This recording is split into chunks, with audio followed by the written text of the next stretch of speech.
Denied possible motives in a murder-suicide in Virginia Beach. It started the morning of August 8th when someone reportedly set Belinda and William Davis's house on fire. It ended a few hours later when troopers found the couple dead in a truck on I-264. 13 News Now reporter Stephen Graves is live in the studio with us tonight with the new information.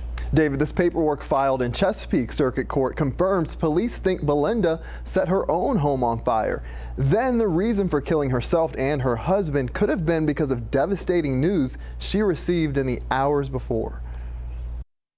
Police say Belinda and William Davis were in turmoil in a troubling time of life before they died on a Virginia Beach interstate. Could life-changing news for the wife have led to her shooting and killing her husband and then herself? New court documents say police are looking into it after they say in the hours before, William told an investigator that Belinda told him she had cancer. Documents say she had just come from a doctor's appointment that morning. The impact is very high for most people to hear the word cancer. Even so, clinical psychologist Marcia Samuel says this outcome is extreme. Documents say police took out a warrant for clues because they know how people can react differently to bad news. Is suicide a natural reaction for people?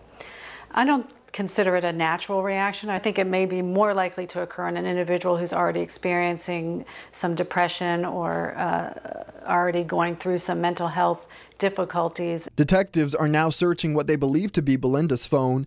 Police are looking for possible suicide notes. Searches about arson. That's because she's suspected of setting her own home on fire before all of this.